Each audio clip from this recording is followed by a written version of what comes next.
Greetings, everyone. Good afternoon or good morning if you're on the West Coast. Just to start off with an introduction for myself, my name is Nate Morris. I'm with Valenta as a managing partner in the Phoenix location. I'm going to turn it over to Cole for a brief introduction of himself.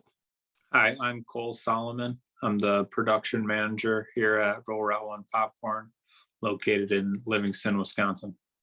Thank you, Cole. So just a brief background on Valenta as a firm. Our focus, we have three main pillars: consulting, automation, and virtual staff. And today we're going to really focus on the consulting and automation piece. In today's session, we're going to be discussing how to leverage data to manage your data more efficiently, and then be able to produce insights with that data. So really, this session is the main objective is to allow folks to elevate their day-to-day by getting out of Excel and more into just reporting on a day-to-day basis. And so first, we're going to start off by discussing a prime use case of when I worked with Cole in his company Roll Route 1 to develop a SQL stored procedure that really enabled one of his data analysts to save a few hours a day in Excel prep. Additionally, I'll be discussing how to leverage ETL and analytics to be able to manage your data more efficiently. So I'll be discussing 3 Power BI use cases and how each of those use cases allow different pillars of the business to be able to jump into the data. So first, jumping into the Roll Route 1 use case. So Cole approached me a few months ago to help automate an Excel report that his company used to effectively manage forecast data for popcorn during the busy Boy Scout season. And so during the season, a data analyst of the company spent a few hours a day preparing and updating an Excel spreadsheet called the delivery quantity sheet to help assist the business with managing forecasted and firm demand for orders they receive on a daily basis. The delivery quantity sheet is a critical asset of the business for knowing how much popcorn to produce on not only a weekly but daily basis during the peak season. So all the data that's being used to drive the outputs of this report lives in an ERP system called Plex. So leveraging Plex's native reporting tools, we're able to aggregate and display all the same information of the spreadsheet directly within Plex. So this was done using Plex's native SQL development environment that allows you to build custom reports using SQL SQL directly within their environment. In developing the Plex delivery quantity sheet, we're able to provide Roll Route 1 with real-time access to data to accurately know how much supply of popcorn to produce each week for each Boy Scout customer. When the inventory levels of the particular popcorn decreased to a level they were not going to have enough to meet the demand of the customers within that week, Cole and his team were able to immediately know when viewing the report. Additionally, when Cole and his team would have a sales forecast entered that was unexpected, and the demand would rise above the current supply they needed within the subsequent week, they would directly know by viewing the report.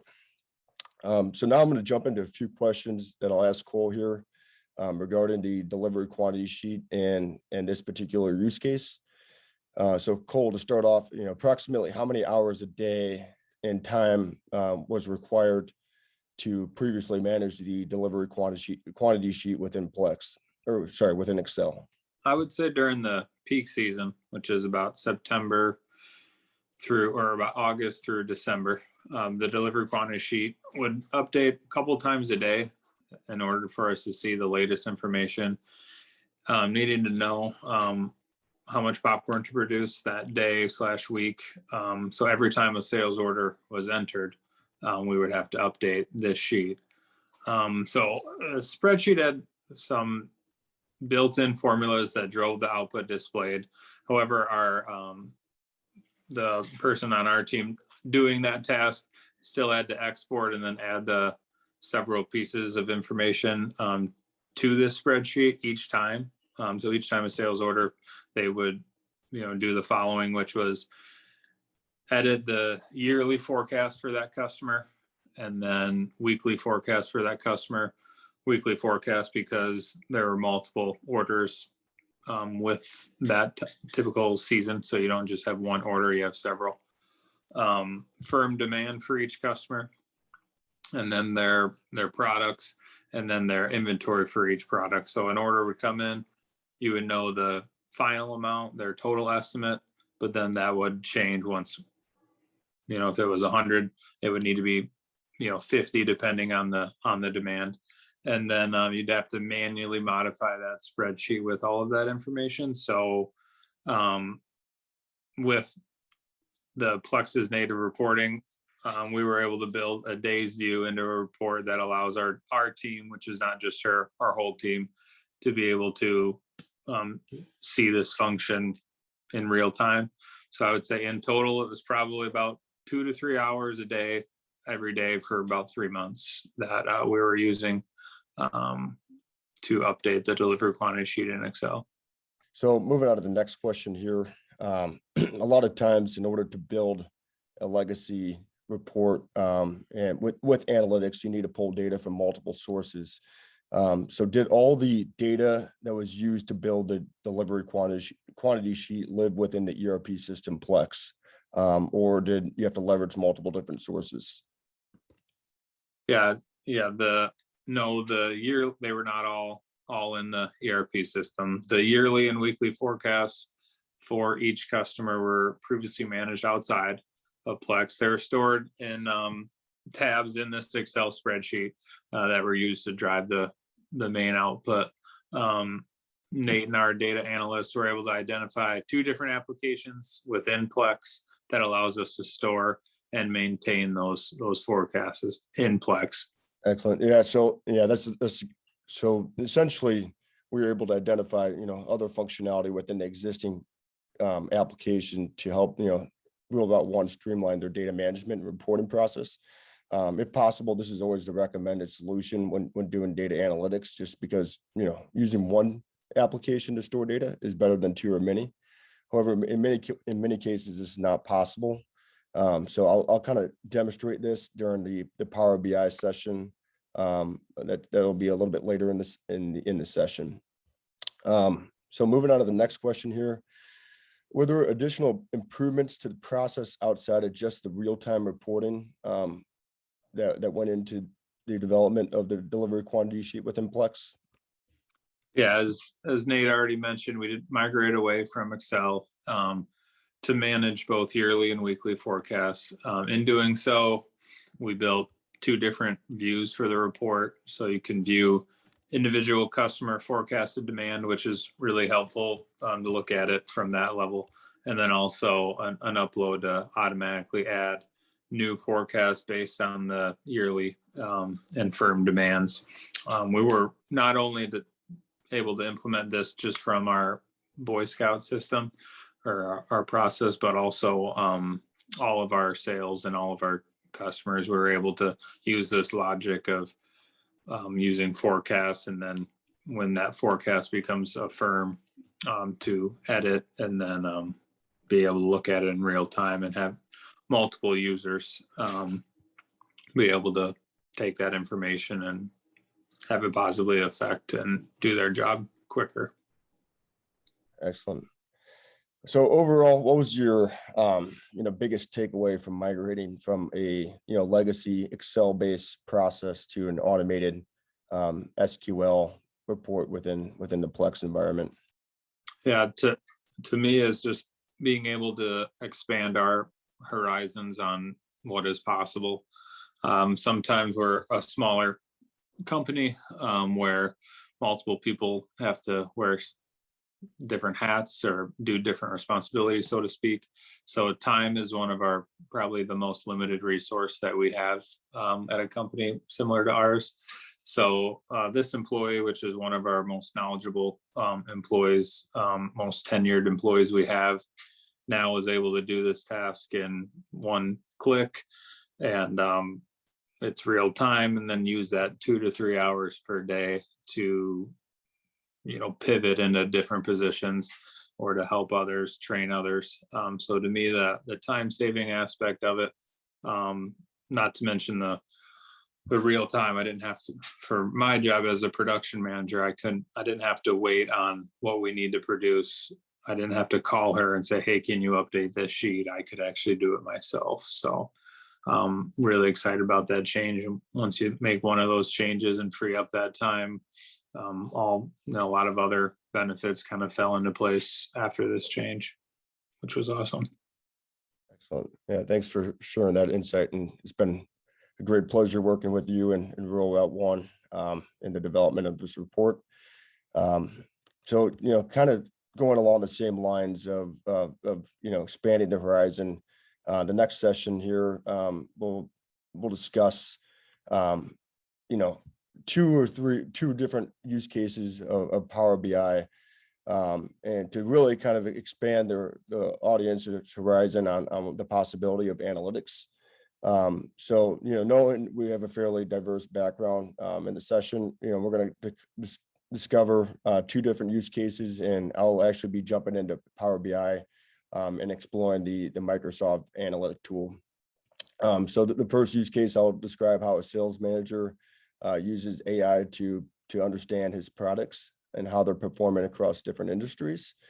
And then secondly, I'll be discussing how a CFO leverages analytics to understand how different sales persons are performing across different customers within their business. So although I've experienced building out very similar dashboards for each of these use cases, I'll actually be using a fictional Microsoft and Aviance sample to just maintain client confidentiality. So after reviewing these samples, I'll actually show you how you can access them directly within Power BI's website. Additionally, I'll be showing a Power BI tool within Microsoft, but there's various other analytic tools and products on the marketplace. So this is just one. Others that come to mind are Quilix, as well as Tableau. So those are two other powerful analytic tools that other clients and customers use. So without further ado, I'm going to go ahead and share my screen and jump right into the artificial intelligence one. So here we have the artificial intelligence sample that reviews how a sales manager manages their data. So this is through the lens of understanding how different products perform across different industries, and then what are some key influencers. So with jumping into the key influencers tab, we could first notice that if the discount goes up by 2%, the likelihood to actually win an opportunity jumps by 2.76%. And so this using artificial intelligence, Power BI actually analyzes all the data and comes to the understanding that if the discount increases by 2%, there's going to be a significant likelihood to increase the sale.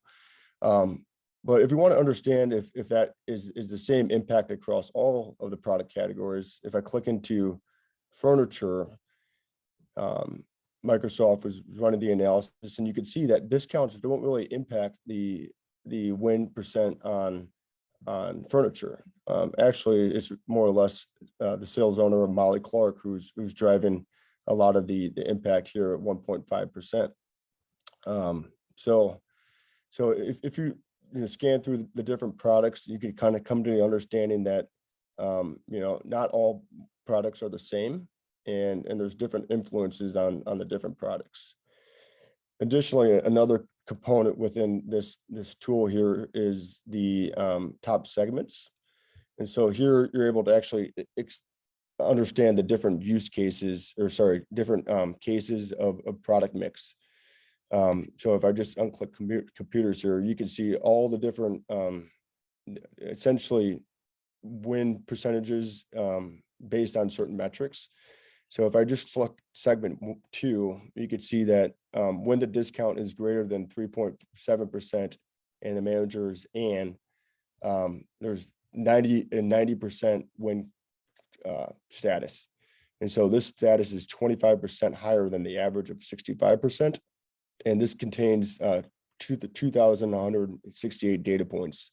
So this is a significant amount of the data points here within this model. You can start to understand, okay, what are your likely scenarios, and how to get to those scenarios. Alternatively, you can understand the loss scenarios. And so you can understand the top segments within the loss component as well. And so, of course, these are going to be the ones that you're going to want to avoid. So, in the case that the discount is less than 3.7% and the sales owner is not Molly Clark, there's actually a 69.6% loss percentage. So this kind of gives you the insight as to maybe, these are things that you don't really want to be doing as a business. The next section of the artificial intelligence portion of the Power BI session is the decomposition tree.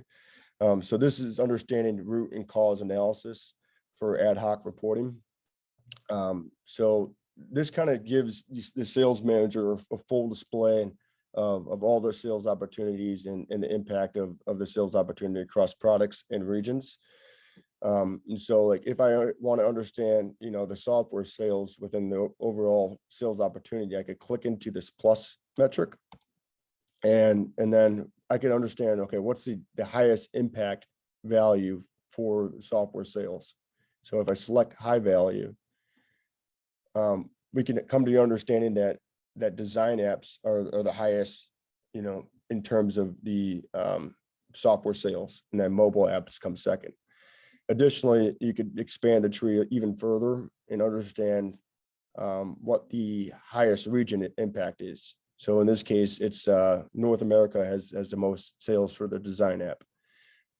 However, if I go back and understand computers, if I want to understand the decomposition tree here, and when I select high value, it's actually going to give me a different output. Instead, this time it's going to give me region. So rather, in this case, for computer sales, region has the highest value impact, not the product. So you could start to understand that computers is more regional based versus product based. And then from there, you can understand that the product mix for the North American region is largely tablets and all-in-ones. Next, we'll move into actually my favorite AI tool of Power BI, which is anomaly detection. And this is really useful for driving a lot of key insights.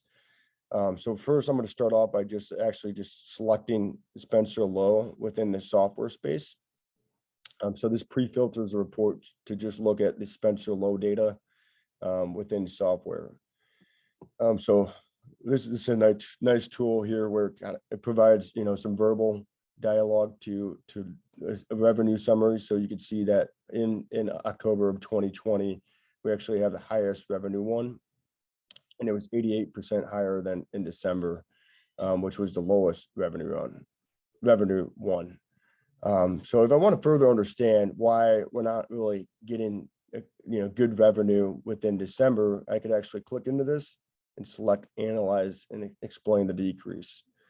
From there, it's going to provide more of an insight as to why you're not receiving the metrics that you're receiving in, let's just say April. So in this case, for December, so this is comparing November of 20 to December of 20, and we have a 26% decrease in revenue.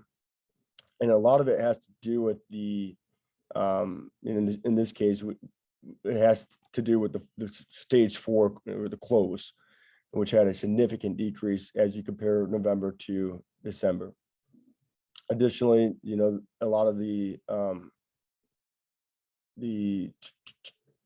in this case, you could see that the design app actually had the most significant decrease in revenue one. So as you see here, from November to December, they're losing almost nearly $100,000 worth of business in revenue one. So these are all, very key insights as to comparing apples to apples between months. Next, we'll move into the last 30 days here. And so you can actually see a day by day in revenue one.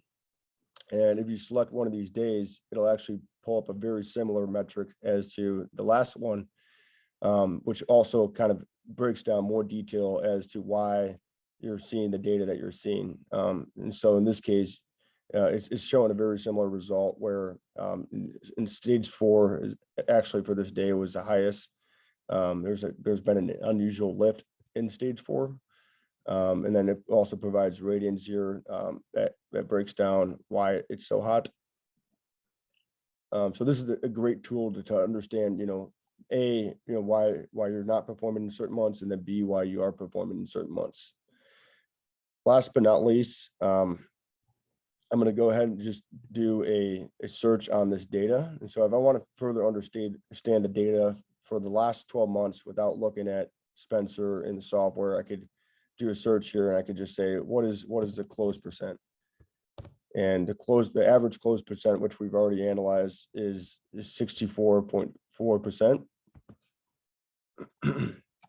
And we can analyze the close percent by month. And then furthermore, we could do it in a line chart. By line chart. So now you can actually see the close percent by month in a line chart view. So this message tool right here is a great way to quickly ad hocly manage your data, within a certain metrics.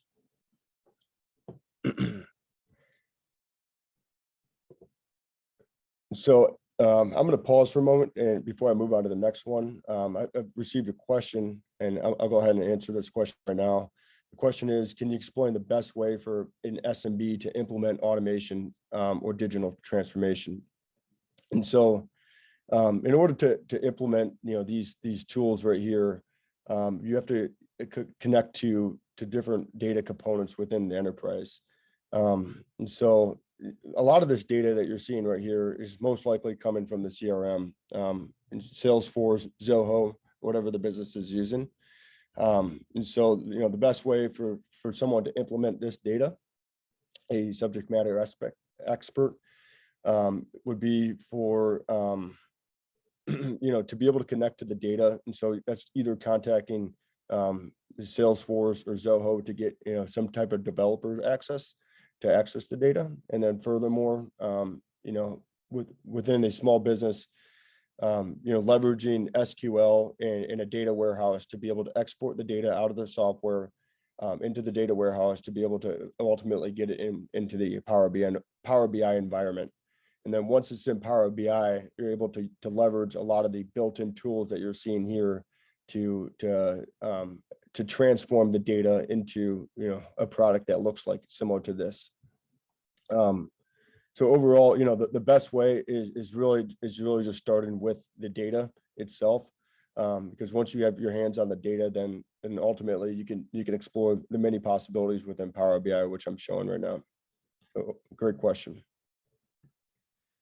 Next, we'll move into the customer profitability sample data set. And so this explores the lens of a CFO within the organization that's trying to understand how customers are performing for the different products within this manufacturing company, and then additionally how the sales managers of the organization are performing per product. So at a high level here, you can see that your overall margins within the business are 42.5%.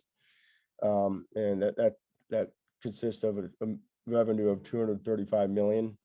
And this actually shows your different business units and their actual versus budget scenarios. And then here it's listing 80 different customers across five products in these particular regions. So if I click into customers, it'll actually bring us into the industry marginal analysis. So this is a great tool to understand, how how products are performing across different industries. And so if I'm looking over at this chart right here, this gives us an understanding of how the marginal analysis, the gross margin percentage compares to the revenue percent against budget. And so you can see that telecom and retail are large performers because their gross margin is 60%. And in this case, telecom is 74.9%. However, these are just a few amount of the products. Like if I click into this here, it's a very small percentage of the business. Whereas, the number of customers and number of products right here. Whereas if I click into this large yellow one, which is services, you can see that's applicable for 16 customers and 4 products. And the margin in this case is 40 for a revenue of approximately 32 million. So this kind of gives you a quick snapshot of what are your leading industries and what are the largest product mix within those industries. So flipping back to the main dashboard here, over on the here you can actually see the year-over-year growth. So this is a great way to show how in this case the products are performing year over year. So in this case, the Primus product has a total revenue of 120 million compared to last year, which is only 25 million. So they had a significant growth. So this is a good way to see how the products are performing. And if I click on the Primus, it'll actually pull you into a Excel dashboard that's driving this data. So just a little bit of detail behind the scenes. This dashboard is actually being driven off of multiple data sources, which I mentioned in the previous session. There's some Excel data that's driving this report, as well as a SQL Server database. So overall, on the back end, there's multiple sources that's actually driving the inputs of data that you're seeing right here on your screen. Lastly, the CFO can easily understand, the different the different sales folks within the industry and within the business and how they're performing. So with this quick snapshot, you can see that Carlos is the only one out of all the sales folks that's currently underperforming their target. And you can see that by this red line compared to the blue line. Additionally, you're able to analyze, what is the gross margin percent by sales agent, sales executive within the business. And so you can see that, Tina has the highest margin, whereas, Andrew has probably the most volatility as they're increasing here, they're decreasing here.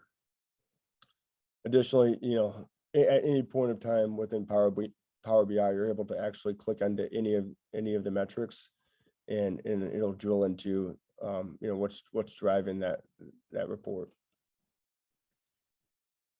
So that's essentially it in terms of the overview of Power BI and some of the key examples of data and reports that I've built very similar to this. As I mentioned, these are Microsoft examples, and just wanted to make sure I maintain client confidentiality. But these could be accessed, and so in order to access this, you could actually just go directly into powerbi.com, and you may have to create an account for this. You should be able to do so with a business email, and then at the bottom left here, you could select get data, and then within the learn more ways to create your own content, there's actually a page for samples. And Microsoft teamed up with a company called Aviance to be able to create these samples. So you can just click into any of them and be able to download the same dashboards that I've shown directly on this page. Additionally, you could click into Learn, and there's other sample reports within the Learn section of Power BI.